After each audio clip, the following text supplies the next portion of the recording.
munaasabad ballaaran oo lagu xusaayay 18 May oo ah 23 guuradii ka soo wareegtay markii ay Soomaaliland ku dhawaaqday inay tahay dal madax bannaan ayaa maanta si ballaaran loogu xusay magaalada Berbera ee xarunta gobolka Saaxil waxaana saaka subaxnimadkii hore bulshada ku dhaqan iskaga yimaadeen dhammaan xaafadaha ay ka kooban tahay magaalada Berbera kuwaas oo socodkooda ka bilaabay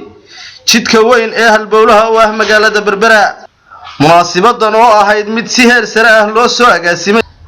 ayaa waxa ka qayb qaadanaya dhammaan laamaha dawladda ee kala duwan sida dekedda Berbera dawladda hoose ee Berbera waaxda kastanka caafimaadka waxbarashada iyo waliba ururada aan dawliga ahayn intaasi ka bacdi waxa ay dadku iskugu soo biyo shubteen goobtii loo asteeyay inay ka dhacdo xafladaasi waxaana halkaasi khudbado kala duwan uga jeediyay shacbiga reer Berbera madaxda gobolka Saaxil iyo waliba wasiirada qorsheynta qaranka cadaaladda iyo waliba wasiir ku xigeenka macdanta iyo tamarta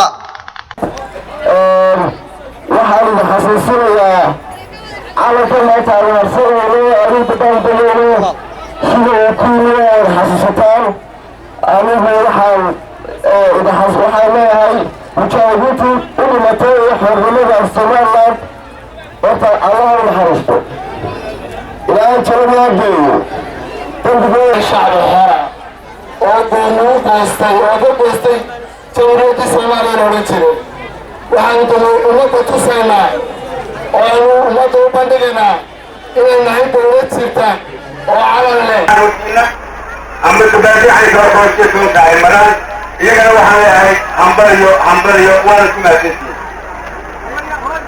waxaan kaloo ka rabaa inaan runtii aad iyaga ugu mahadnaqo ururka haweenka dhalinyarada iyo dugsiyada waxbarashada dadka oo ku hanqalaya munaasabadan taariikhdeena qaaliga ku ah munaasabada weyn waxay u qalantaa inaynu ku xusno calan iyo caleemo qoyan iyo calaamado iyo cod iyo udurto inaynu ku xusnayo u qalantaa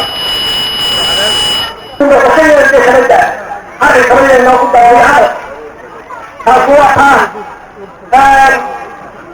doorkii baa rukunu taagan yahay aad iyo aad inaan u ixtiraamin dareenkiina weeye barlamaan baan waxumayeelayaa waxaa loo ballanaa maalintaas iyo goonistaagga Somaliland qof kasta oo reer Somaliland huu halkiisa ka ilaaliyo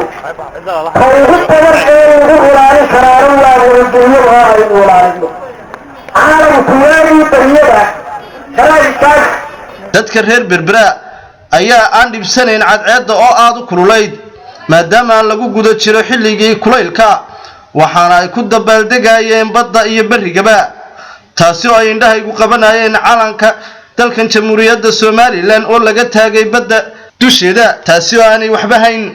waa Cabdiraxmaan Maxamed Cige TV-ga caalamiga ee Royal magaalada Berbera.